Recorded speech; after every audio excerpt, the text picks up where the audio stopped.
Ang barko ng Free Fleet ay umuusad patungo sa gitnang mga tubig nang maranasan ni Dorian ang kanyang unang sagupaan. Maingat na minamasdan ng mga mandaragat ang ibabaw ng dagat.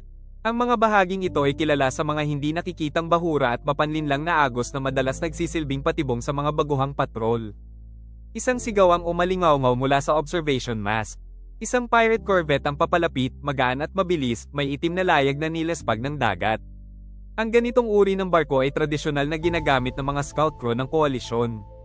Bihira silang umatake ng mag-isa, mas madalas nilang sinusubok ang tibay ng kalaban. Tahimik na naghanda ang tripulante.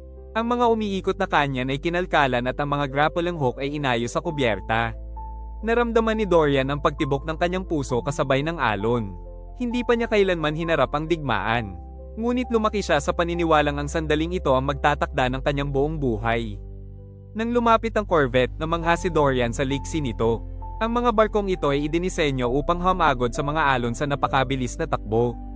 Ang makitid na hull nito ay nagbibigay daan sa mga likong imposible para sa mas mabibigat na barko ng kontinente. Pinino ng koalisyon ang sining na ito sa loob ng maraming dekada ng labanang pandagat. Ang unang putok ay yumanig sa dagat. Tumama ang bala sa hull ng Free Fleet nang hindi ito nabutas, ngunit ang impact ay umalingaw-ngaw bilang isang marahas na paalala ng realidad ng karagatan. Naramdaman ni Dorian na natunaw ang kanyang takot at napalitan ng malamig na focus.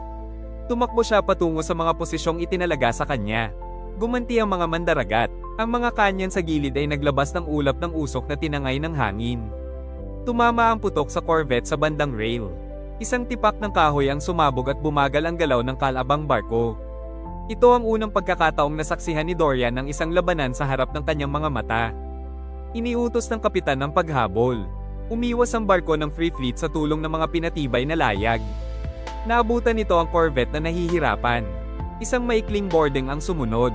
Hindi direktang lumaban si Dorian ngunit manatyagan niya ang bawat kilos. Inukit niya sa kanyang alaala ang mabilis at marahas na anyo ng mundong ito.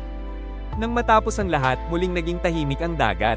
Ang barkong kalaban ay dahan-daang inaanod, neutralisado. Naunawaan ni Dorian na pumasok na siya sa isang bagong yugto ng kanyang buhay. Ang dugong tumulo sa mga tabla ay marka ng kanyang unang hakbang patungo sa paghihiganting matagal na niyang hinahabol.